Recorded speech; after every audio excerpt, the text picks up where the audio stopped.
گھروں میں بہت اچھا ہے کہ ہیومیڈیفائر استعمال کریں، کیونکہ ہیومیڈیفائر جو ہے وہ ہیومیڈیٹی کو جو ہے وہ برقرار رکھتا ہے اور ڈرائنس کو کم کرتا ہے، اس لیے ایزدما کی جو اٹیکس ہوتے ہیں وہ بھی کم ہو جاتے ہیں.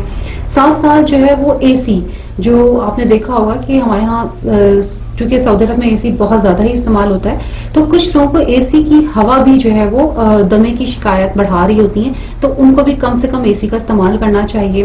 ٹھنڈے مشروبات جو ہے وہ آپ کم سے کم استعمال کریں، کیونکہ وہ اس کے جو ہے وہ سمٹمز کو زیادہ جو ہے وہ ایگریویٹ کرے گا. گرم مشروبات اس کے بجائے آپ یوز کر سکتے ہیں، جیسے کافی ہے اور چائے وغیرہ ہے. اس کے ساتھ ساتھ کوشش کریں کہ اگر جب بھی ایسا کوئی سانس کا مسئلہ آپ کو شروع ہوتا ہے تو آپ فوراً جو ہے وہ اسٹیم انہیلیشن دیجیے، تاکہ وہ تھوڑا سا جو ہے وہ ان کو ریلیف ہو جائے. اور ہم یہ بھی ان کو گائیڈ کرتے ہیں کہ گھروں میں اپنے نیبولائزر رکھیں. ایسے مریض چونکہ کلینک تک آنے تک تھوڑا ٹائم لگ جاتا ہے، تو اس کنڈیشن میں ان کے گھر میں نیبولائزر ہو تاکہ فوراً وہ اپنے آپ کو نیبولائز کر لیں. یہ ایک ڈیوائس ہوتا ہے جس کے اندر ہم کچھ دوائیاں ڈالتے ہیں، اور وہ دوائیاں جو ہیں وہ ہماری سانس کی نالیوں کو بہت زیادہ جو ہے وہ آرام دے دیتی ہیں، اور وقتی طور پر مریض جو ہے وہ اپنے آپ کو سنبھال لیتا ہے. جہاں تک دمے کے علاج کا تعلق ہے، تو دیکھیں دمے کے لیے ایک منظم علاج ہونا چاہیے، جو کہ مریض کو پتہ ہونا چاہیے کہ وہ کس طرح سے جو ہے وہ پہلے تو یہ کہ وہ ڈاکٹر کے پاس جائے، اپنا پورا علاج کروائے.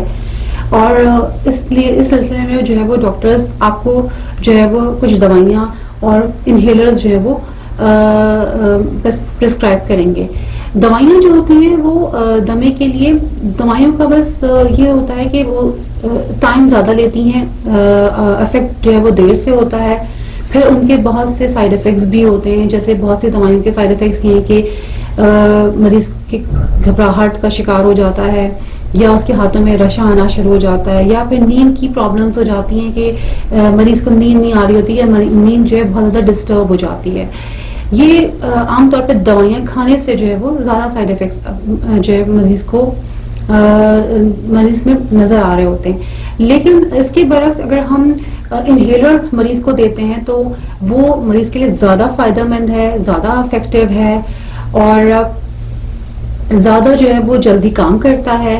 اور انہیلر بھی دو طرح کے ہوتے ہیں، کہ ایک تو ہوتا ہے کہ برونکو ڈائلیٹر جیسے سلبیٹامال گروپ ہوتا ہے، یعنی کہ وہ جو ہے وہ آپ کی سانس کی نالیوں کو جو ہے وہ بالکل جو ہے ڈائلیٹ کر دیتا ہے، تو سانس لینا بہت زیادہ آسان ہو جاتا ہے.